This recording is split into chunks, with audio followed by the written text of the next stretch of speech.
RichardNHaass, A World in Disarray, American Foreign Policy and the Crisis of the Old Order.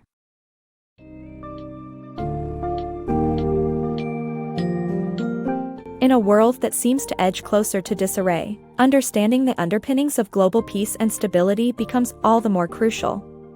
Richard N. Haass's book, A World in Disarray, American Foreign Policy and the Crisis of the Old Order, takes us through the maze of historical events, policies, and geoeconomic forces that have shaped the contemporary global landscape. Explore how the Cold War, NATO, Bretton Woods system, and military alliances contributed to maintaining peace and defining the global order. Dive into the intricate world of diplomacy and learn from the case studies of non-intervention in China and Taiwan, as well as the responsibility to protect principle and the controversial invasion of Iraq.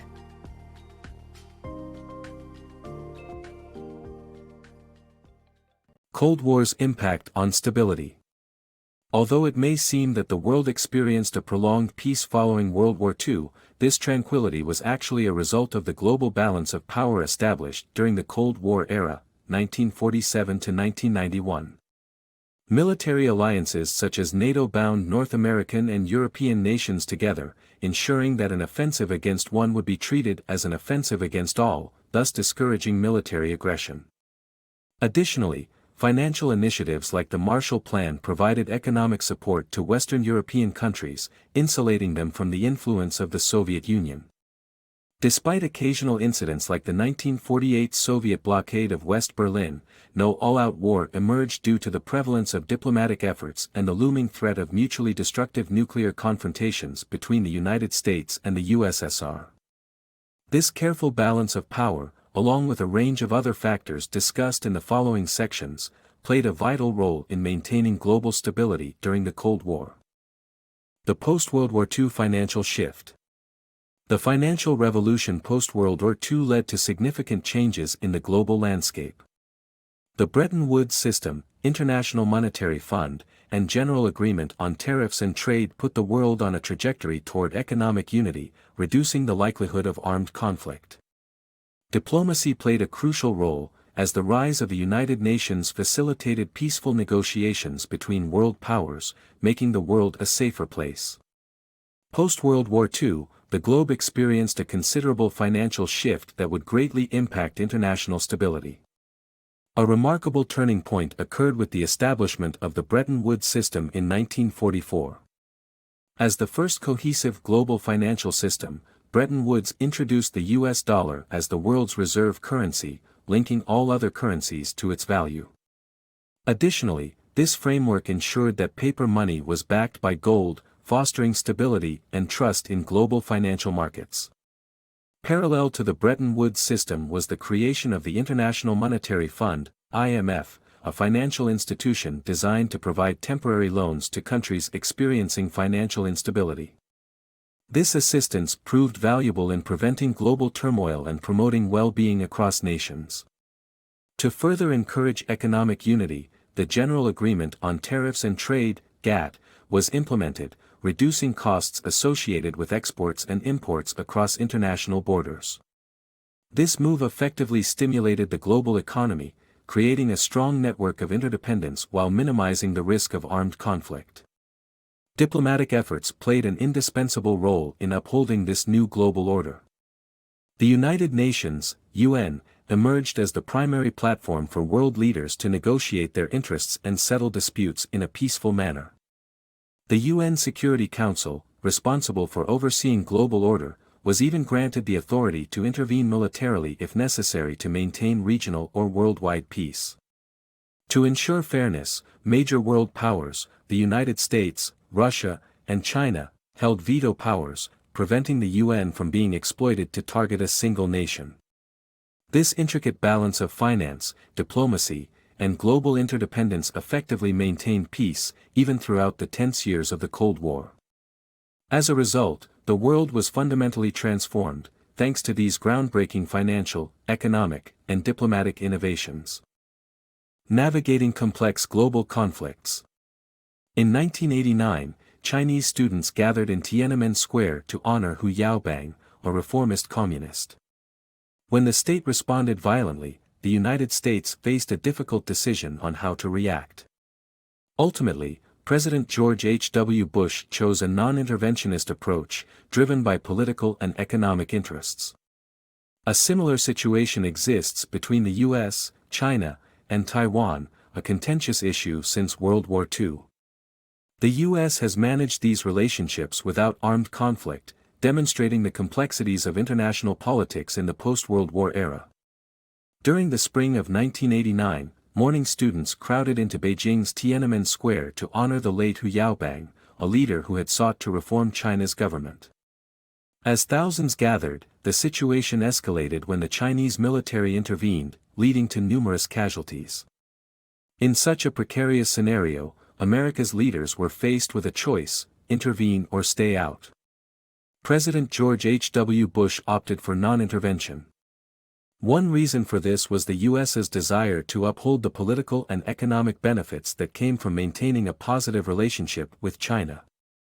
Harsh sanctions and isolation might have led to detrimental consequences, including further repression. The delicate balance of navigating foreign relations was not exclusive to China alone. Taiwan, or the Republic of China, has been a complex and long-standing issue between the US and China since World War II. During the war, the nationalist government ruled China and fought alongside America against Japan.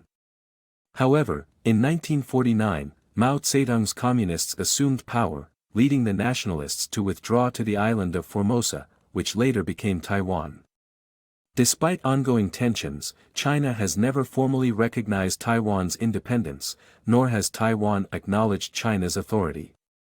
The United States, meanwhile, has played a vital role in maintaining a balanced relationship, avoiding armed conflict throughout the years. This global scenario exemplifies how, despite the avoidance of major wars post-World War II, meddling in domestic affairs remains an entirely different challenge. A shift in international interventions. The Rwandan genocide in 1994, resulting in almost 1 million Tutsi deaths, forced the international community to re-evaluate its response to such atrocities. In response, the UN established the responsibility to protect principle in 2005, allowing interventions in countries that fail to protect their citizens from war crimes and genocide. However, applying this revolutionary doctrine has been challenging, with the Syrian war illustrating its limitations. While the international community has struggled to uphold its responsibility to protect, there are instances when nations have clearly violated the rules. In 1994, Rwanda's conflict between the Hutu majority and Tutsi minority culminated in a horrifying genocide, leaving almost 1 million Tutsi dead while the international community failed to intervene. This devastating event compelled global leaders to reassess their approach to domestic affairs in other countries, eventually prompting a shift in international military policy. A groundbreaking development took place in 2005 when the United Nations, UN, adopted the principle of responsibility to protect. This doctrine asserts that sovereign nations are responsible for safeguarding their citizens from war crimes and genocide. Should a state falter in upholding its responsibility or commit such horrors themselves, the international community must come to the victim's defense, even employing military force if necessary. This transformative resolution marked the first time nations could legally be invaded even if they hadn't attacked another sovereign state. Nevertheless, applying this principle has proven challenging, as evidenced by the Syrian war. This disastrous conflict emerged during the 2011 Arab Spring, pitting the Sunni Muslim majority against the ruling Alawite minority. The resulting violence spiraled into a brutal civil war, with hundreds of thousands dead and millions displaced. Despite the responsibility to protect doctrine, the international community failed to intervene in Syria due to diplomatic disagreements concerning culpability. This highlights the complications in applying the principle effectively. Moreover, there are cases where the United States blatantly violated the rules, which will be discussed in the next section. Iraq invasion, illegitimate undertaking. The 2003 American invasion of Iraq was met with widespread international disapproval, as it violated humanitarian law. Initial intervention in Iraq in 1991 was justifiable due to Iraq's invasion of Kuwait. However, the 2003 invasion was illegitimate. The US justified its actions by claiming Iraq was amassing nuclear weapons, but no compelling evidence was found to support this claim. More importantly, Iraq had not launched an attack on another nation, nor was it planning to, based on available information. Thus, the invasion was deemed preventive, not preemptive, and such preventative warfare can quickly escalate into global chaos.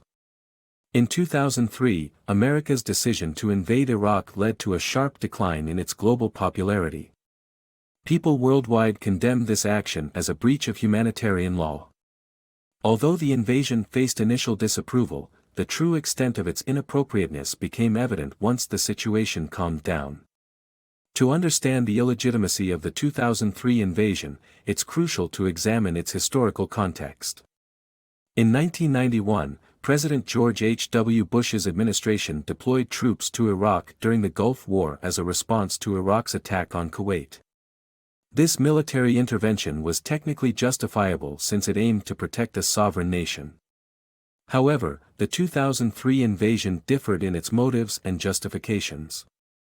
Despite claiming that Iraq was accumulating nuclear weapons, the U.S. lacked solid evidence to back up these allegations. Moreover, Iraq had not launched an armed attack against another country, which further weakened the invasion's legitimacy. A crucial distinction between the two invasions lies in their underlying goals, preemptive versus preventive. While preemptive invasion might sometimes be warranted, in Iraq's case, the country posed no imminent threat to the United States. Conversely, the 2003 invasion resulted from America's desire to eradicate a potential, yet unproven, menace. This ill-advised intervention highlighted the dangers of preventative warfare, which can rapidly spiral into uncontrollable chaos in a world with multiple emerging powers. In conclusion, the unjustified 2003 invasion of Iraq exposed America's willingness to disrupt global order and disregard humanitarian principles. The perils of inaction and abandonment. The war in Syria has been catastrophic, raising essential questions about the international community's response to such crises. One key issue is the difference between words and actions. For instance, when the Syrian conflict intensified with the use of chemical weapons, the U.S. failed to follow through on its promise of military intervention. This highlights the importance of adhering to threats made. Additionally, once military action is initiated, it shouldn't be abandoned prematurely, as demonstrated by the consequences that followed the withdrawal of American troops from Iraq. This led to the rise of ISIS, showing how dangerous it can be to leave military responsibilities unfulfilled.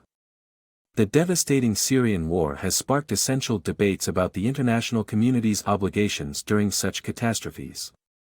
A central focus of these discussions has been the vital distinction between words and actions, and the repercussions of failing to act decisively. The Syrian conflict exemplifies the disastrous consequences of not delivering on warnings. When President Obama asked Bashar al-Assad to step down amidst escalating unrest, the violence only intensified. News of the Syrian government's suspected use of chemical weapons soon surfaced. Although Obama warned that utilizing these weapons would lead to U.S. military intervention, no such action followed Assad's deadly 2013 gas attack. Had Obama upheld his promise, the pressure on Syria could have been more pronounced. Similarly crucial is the continuation and appropriate execution of military initiatives. In 2003, President George W. Bush's invasion of Iraq resulted in a deteriorating nation over the years. To counter this, he bolstered American troops in Iraq and supported specific Sunni tribes, achieving some stability. However, President Obama's subsequent accelerated troop withdrawal jeopardized the progress made. This abrupt abandonment facilitated the resurgence of Islamic extremism in the form of ISIS, a powerful illustration of the potential hazards associated with prematurely renouncing military obligations. In conclusion, the Syrian war highlights the importance of aligning words with actions and responsibly maintaining military intervention once it has commenced.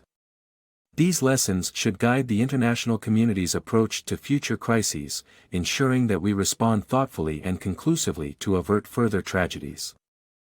Embracing global cooperation.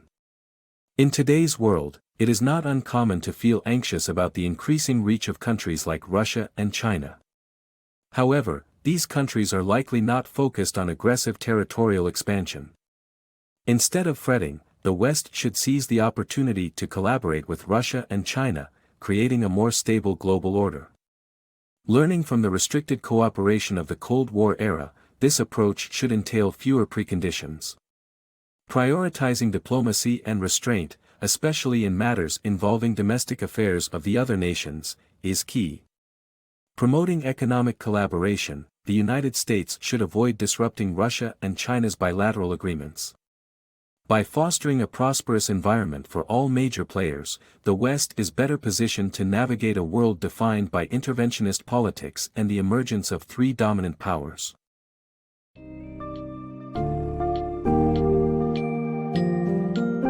As our world evolves and becomes more unpredictable, the importance of understanding its past and present is undeniable. RichardNHaass's book has provided us with insights on various aspects of the global order that have come to define the present-day world. From the financial agreements of the Cold War era to the new global power balance involving the United States, Russia, and China, we can appreciate the vital role diplomacy, cooperation, and restrained intervention play in maintaining peace and stability. Moving forward, it is crucial to recognize the lessons of the past and adopt a mindful approach to foreign policy and international relations, always striving for greater cooperation and harmony among nations to tackle the challenges of an increasingly complex world.